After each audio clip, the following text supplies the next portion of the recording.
Welcome to Donmar TV News Channel. Nakipagpulong si Presidential Candidate Ferdinand Bongbong Marcos sa labor groups na Trade Union Congress of the Philippines at Associated Labor Unions. Tinalakay ni Marcos ang paglutas ng mga problema ng mga manggagawa. Sakaling maging susunod na Pangulo ng bansa, nais ni BBM na iprioridad ang panukalang batas para sa Security of Tenure Act. Ito ay naglalayong baguhin ng labor code upang mas lalong maprotektahan ang karapatan ng mga manggagawa at sa pagbabawal ng labor-only contracting sa pribadong sektor. Ayon kay Marcos, kailangang pag-aralang mabuti ang gagawing amyenda sa batas upang matiyak na mabibigyan ng proteksyon ang mga manggagawa. Kailangan anya itong ayusin dahil marami ang pinipiling mga ibang bansa dahil hindi maayos ang labor conditions sa Pilipinas. Suportado rin ni Marcos Jr. ang pagtatatag ng isang departamento na tututok sa migrant workers. Ngayong araw, nakipagdialogo rin ang BBM Sara Uniteam sa sugar industry leaders sa Bacolod City. Idinadaing nila ang naging desisyon ng Department of Agriculture na mag-angkat ng refined sugar. Kaya hiling ng grupo, isailalim na lamang ang sugar industry sa pangangasiwa ng Office of the President. But if we are under the Office of the President, then we go direct. We don't have to go through DA. The Secretary is not very well versed on us. Naunawaan naman ni BBM ang hinaing ng sugar industry. Kasunod nito ay nagpahayag siya ng pagkabahala sa nangyayaring krisis sa Ukraine. There's a general concern again around the whole agricultural sector. Pero hindi natin makontrol yung inputs, yun ang problema. And when I was listening to you talking about this, I kept thinking about what's happening in Ukraine. The prices of oil will definitely go up. Nasa Bacolod City ang Uniteam para sa kanilang campaign rally ngayong araw. Asher, ano ang reaksyon ni Doc Willie Ong sa mga nagtutulak ng Mayor Isko Moreno at Mayor Sara Duterte tandem? Mananatiling si Mayor Isko Moreno Dumagoso ang kandidato sa pagkapresidente hanggang May 9 elections. Ito ang pahayag ni Vice Presidential Doc Willie Ong sa muling pagsasama ng dalawang kandidato sa pangangampanya nila dito sa Marikina City. Sa gitna ito ng isinusulong ng ilang organisasyon na kampanya para sa tambalan ni Mayor Isko Moreno at Mayor Sara Duterte Carpio. Ngunit kung tatanungin si Doc Willie Ong kung mayroon ba itong sama ng loob sa sitwasyon, ito ang kanyang tugon.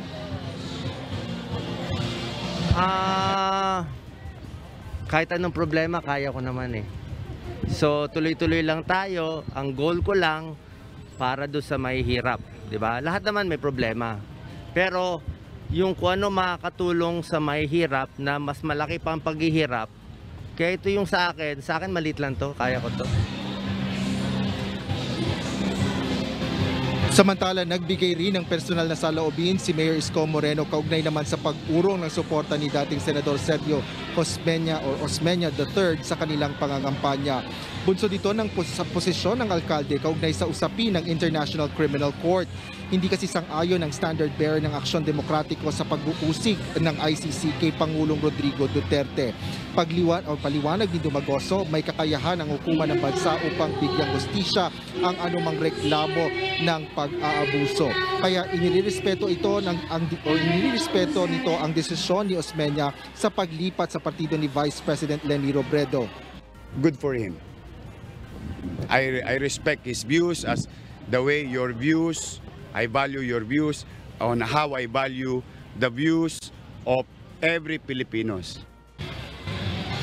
Ella, kasalukuyang nagsasagawa ng town hall meeting o pagpupulong ang kampo ni Mayor Isko Moreno at Doc Willie Ong sa mga ilang residente ng Marikina City. Kasama pa rin ito ang kanilang mga vice or senatorial bets na sina Samira Gutok, Jopet Sison at Carl Balita. Magpapatuloy ang kanilang campaign caravan sa Cainta, Rizal mamayang hapon. Okay, si Dr. Willie Ong daw sits out, so hindi daw sumali ron sa 3-day tour sa gitna daw ng Isko Sara pairing.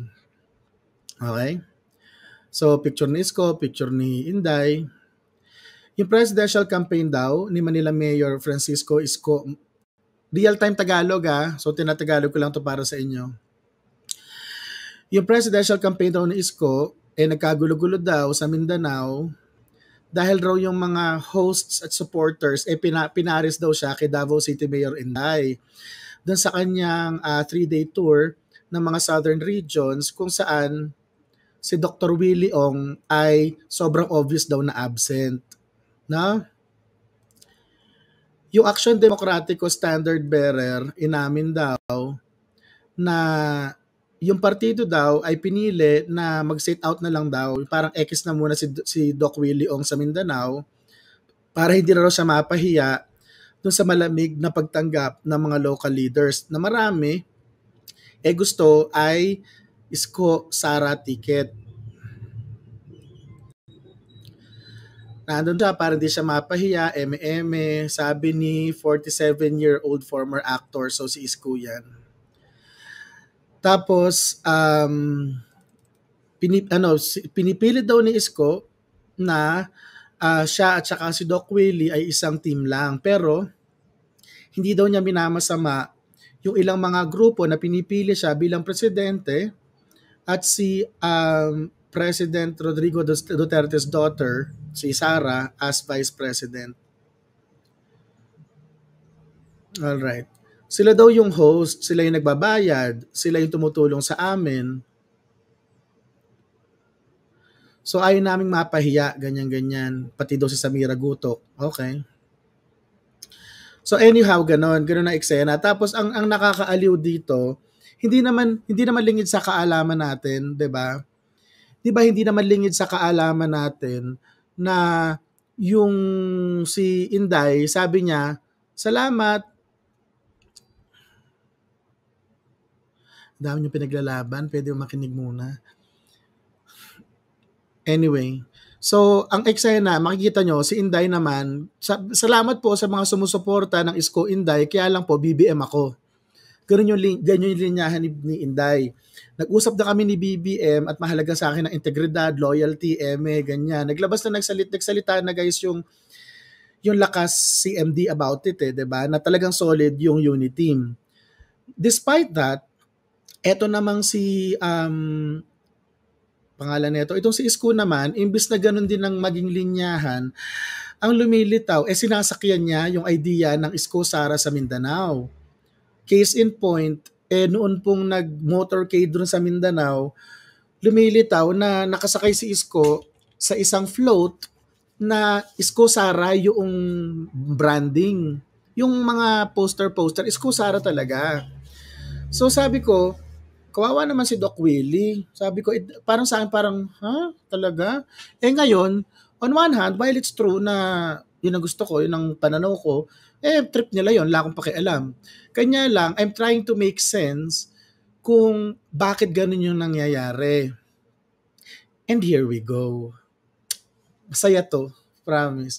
Marami lang arithmetic. Arithmetic lang to, hindi tayo mag-algebra masyado. Arithmetic lang. Let's go. So, meron ako ditong kopya. Ito yung matagal ng kalat na to sa mga political circles, Diyos ko. Ito yung national survey of 15,450 likely voters. Kalat na to eh. Oo. Inilabas ito mga mid-February kasi noon lang natapos i-compute lahat ng data. Pero, internal commission survey ito. Hindi ko nasabihan kung sino yung nag-commission ng survey, pero internal survey ito. Okay, so hindi ito publicly available. Sabi tinanong ko rin sa mga friends ko, sabi nila, okay lang yan, kalat naman na yan discuss mo na, sabi sa akin. Sabi ko kasi, oy, guys, pwede ko bang i-discuss itong Lilo survey? Sabi ko, sabi daw strictly confidential, parang ganon. Tapos sabi ko, kung strictly confidential yan, hindi kaya ako mabenga nung nagpa-commission yan. Sabi niya, hindi, okay lang yan, sige na. Ganoon niya sabi sa akin. So, okay, let's go. Ang masarap dito, ang laki ng dataset, 15,000 na likely voters, 15,450. Alright. Masaya to, promise. It makes so much sense. Alright. So, yung unang part, pinaliwanag yung sampling distribution, sample sizes, error margins by region. So, okay lang yan. So, Bali, ano ito, dinidiscuss lang nung Lilo na ano, doon po sa, yung pa nga hindi familiar sa Lilo, nung previous na elections at saka even the other presidential elections before that, tatlo lang ang karaniwan na nagsa-survey. SWS, Pulse at saka Lilo.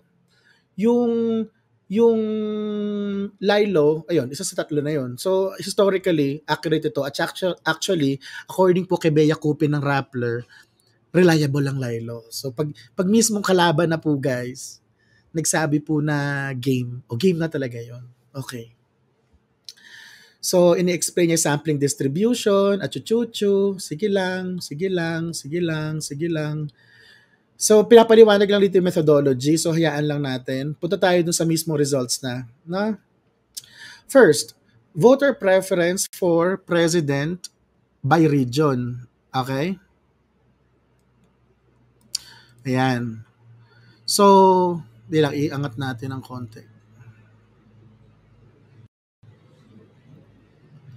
Ayan, mas makikita nyo na. Alright, so voter preference by region, January 2022. Note po na ang survey dates nito ay January 10 to 26. So 16 days ginawa yung survey. Apparently, kasi 15,000 yung in-interview, talaga matagal yun. Iba kasi 1.5 lang eh, di ba? So anyhow, ito po yung voter preference ni BBM as of January 2022. 64% si BBM sa ito national to . Okay. Sa national, yung tingnan natin pinakataas.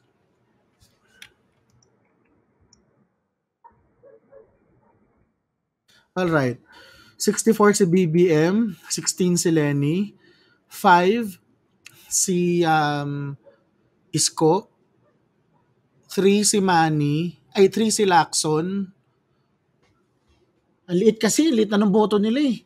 6% si Manny. Okay? Ilan ang respondents? 15,450 respondents. Tapos ang fieldwork, yung nag-survey, January 10 to 26. Alright? So, scroll down. So, meron dito mga voter preference for Bicol, Western Visayas, Eme. Ito, voter preference for president by demographics. Note ha dito, makikita ninyo, talagang matatalo si BBM sa Bicol region. Ayan o.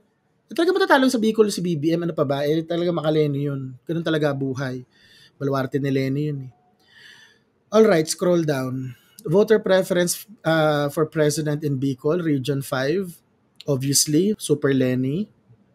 Yada. Skip na natin yan. Voter preference for president by demographics. Alright? Tapos una, ito gagawin natin guys para hindi kayo mainip. Una, sasagasaan lang muna natin yung mga visuals na itong Lilo survey. Tapos magbe-very light lang tayo na number crunching mamaya. Kasi nag-ready na ako ng spreadsheet with charts, etc. later. Tapos, maiintindihan ninyo kung bakit, kaya pala. Ganun talaga kanina. Kasi ginagawa ko to mula anong oras ba ako nagising? Alauna. Mula alauna ng hapon hanggang 4:30. Tingnan ko, talaga? Ganun pala yun. Ganun yung nangyari. So, makikita nyo mamaya kung bakit. So, voter preference by demographics, ayan. Tapos, for president, okay, scroll down. So, makikita ninyo, guys, ito sa picture na to, overwhelmingly talaga, si BBM panalo buong Pilipinas. Meron lang 4-5 lugar. Ito, 1, 2, at saka yung Bicol region kung saan matatalo si BBM. Kung ang botohan ay nangyari noong January. Ngayon, ito yung mahalagang part. Ito yung hinihili ko talaga, promise. Reallocated votes. Second choice by first choice for President, Philippines, January 2022. Ano ibig sabihin nun, guys? Ito yung tanong. In case si blank ay mag-withdraw ng kanilang candidacy for President, in short, hindi natatakbo, or ma-disqualify, sino yung iboboto mo? Sino yung second choice mo? Okay? So, in case Bongbong ang umatras, no? Base count first choice vote share. Hold on. Alright. So, in case si Bongbong ang umatras, ang magiging reallocation ng boto ay mga sumusunod. 23% kay Lenny, 24% kay Isko. So magi-split lang yung Lenny at Isko. So ibig sabihin po dito guys, unang tingin mo pa lang, pag nag-withdraw pag na-disqualify si BBM, hindi pa sigurado ni Lenny at saka si Isko kung paano magaganap. Kasi yung 23 at 24, halos pareho na lang rin yun. 'Di ba? Ito yung weird sa mechanics ng presidential race. Kasi guys, alam niyo, ang naglalaban lang talaga sa presidential race, no? Si BBM, actually mukhang panalo na si BBM pero sige lang, yung talagang yung medyo nagsusuntukan pa ganun. Ang naglalabanan, BBM, Lenny at saka Isko. Alright? Ngayon, you have to understand yung mechanics behind sa labanan na yan. Yung BBM, obviously, alam na natin yung sitwasyon. Yung maraming maka-Duterte, nag-BBM, tapos may Solid North kuno, yung mga Ilocano, tapos yung mga South, mga taga Leyte, Samar, etc. Gets natin yon. Ang mas mahalaga yung maintindihan ay yung mechanics between Lenny and Isko. Alright? Yung Lenny, very obvious na lahat talaga ng mga hardcore na dilaw, hardcore na Liberal Party, pupunta kay Lenny. That's a given. Yung mga medya hanggang soft na makadilaw, pupunta kay Isko. Nasa malamang yon. Or baka mamaya naghati sila. But, what's more important, hindi yung mga dilaw. Ang mas important ay yung mga nasa administrasyon na maka-Duterte. Alam po natin, marami sa mga, may significant na chunk ng mga, alam nyo naman yun, di ba? Natalo si BBM noong 2016. Nadayama at hindi ang naupo si Lenny. Yun ang fact. Si Lenny ang naupo, hindi si BBM. So walang posisyon si BBM. From 2016 hanggang ngayon, ni janitor ng Malacanang, hindi inilagay si BBM. Hindi siya in-appoint. Walang appointment. Bakit? Ewan ko lang po ano pa tayo, mag-uutuan pa tayo dito, pero wag na lang. Yung real talk na lang. Ang dahilan kung ba't hindi po ni-in-appoint si BBM, ayaw siya ng ilan doon sa mga nandoon sa loob.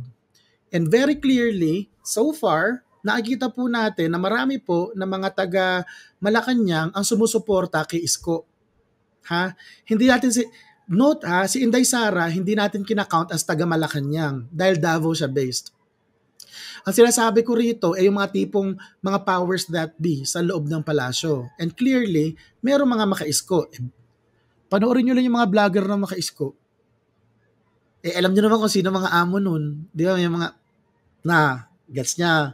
Alright. Ngayon, ang tanong, di ba sabi nung iba, paano pag nag-withdraw lahat, tapos maging one-on-one yung laban? No. Paano pag nag-withdraw lahat, tapos one-on-one yung laban? Tipong one-on-one na Bongbong versus Lenny, or one-on-one na Lenny versus Isko? One-on-one na Bongbong versus Isko. I think it is highly unlikely. Bakit? Kasi po, strange po yung make-up ng mga botante na Lenny at botante na Isko. In my own opinion, ang problema po kung bakit hindi mahirap pag mag-bolt in yung botante ng Lenny at saka Isko. Kasi pag pinagsama niyo yung Lenny Isko, may laban-laban na yan eh. Yung boto ni Lenny at saka ni Isko, punta tayo rito. Voter preference for president by region. Nakikita nyo yung unang tingin. Sa unang tingin, parang mamaw si BBM, 64%. No?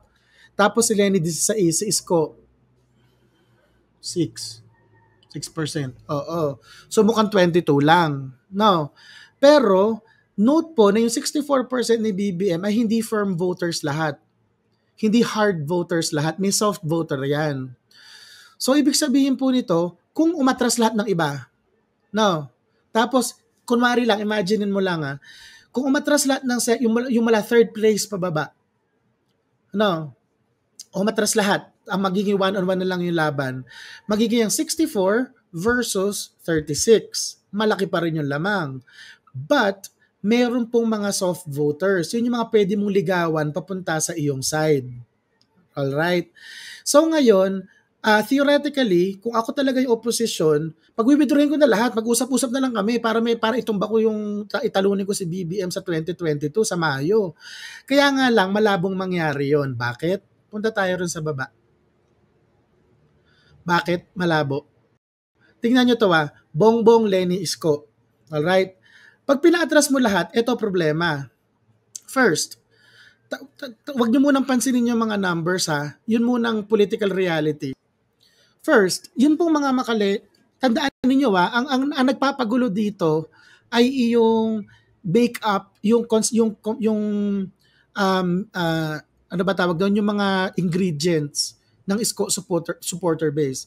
Na alam po, kahit po siguro ng mga dilaw, if they actually do their research, alam nila na meron ng significant na Duterte, na maka-Duterte. No? Ngayon, alam nga natin may mga ex-gabinete si Duterte. Actually, mga gabinete pa, iba nga, mga gabinete pa ngayon, sinusuportahan si Isko. Alam natin yan.